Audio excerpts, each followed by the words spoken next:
Hello guys, আসসালামু আলাইকুম। সবাই কেমন আছেন? আশা করি সবাই ভালো আছেন। জি, আমি আবারও চলে এলাম একটি কৃষক আবাদের কাছে।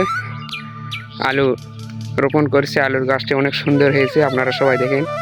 গাছটি অনেক বড় হয়ে গেছে, দেখেন হিটুর উপর পর্যন্ত গাছ হয়ে গেছে। দাদু, আসসালামু আলাইকুম। ওয়ালাইকুম সালাম।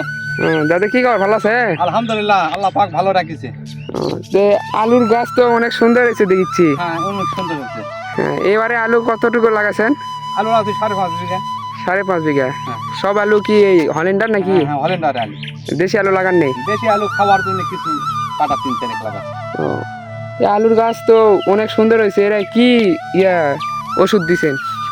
ওষুধ দিছি এডিমিট গোল, এন্ডোফিন আর হচ্ছে তোমার এন্টারকল। গাছটা অনেক সুন্দর হয়েছে। এই দেখেন, খুবই সুন্দর গাছ, অনেক বড় বড় হয়েছে। আবার মনে হয় ওষুধ দিবে। হ্যাঁ এখন কি আবার ওষুধ দিবেন? হ্যাঁ, আজকে দেবো। আজকে আবার ওষুধ দিবেন? 8 দিন পর পর। হ্যাঁ, তো এগুলো আলু বিঘা প্রতি কত করে হয়? 110 মন 20 মন। এগুলো আলুর দাম কিরকম আসে?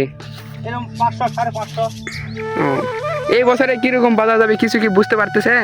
আলুর ফলন দেখে টাকা দিয়ে পার কিরকম বাজার যাবে হয়তো বুঝতে পারিনি। তারপরও কিছু ধারণা যে মোটামুটি লাভের উন্নতি আসবে। হ্যাঁ, ইনশাআল্লাহ আল্লাহ পাক তো আশা করে তা আসবে। ও আচ্ছা, আলুর গাছটিগুলো অনেক বড় হয়েছে এবং আপনারা দেখেন, আপনারা তো ঠিক মতো আমি দেখাচ্ছি, দেখতে পাচ্ছেন না কেন? এই দেখেন, এবারে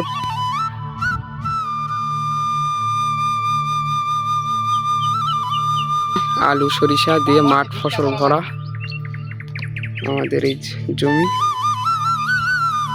এই তো শুনলেন আমার দাদুর মুখ থেকে। আলু 5.5 বিঘা আলু লাগাইছে এবং আলুর গাছটি অনেক সুন্দর হয়েছে।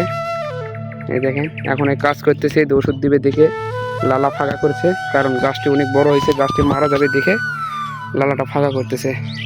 এবং গাছগুলো দেখেন, মানে কি দম মানে খুঁটুটা দেখা যাচ্ছে না, এত সুন্দর গাছ হয়েছে। ঠিক মতো যত্ন করিচ্ছে, আল্লাহ যেন এই ফসল যেন দেন। তো এইটুকুই দেখালাম। সবাই ভালো থাকবেন, সুস্থ থাকবেন। আল্লাহ হাফেজ, আসসালামু আলাইকুম।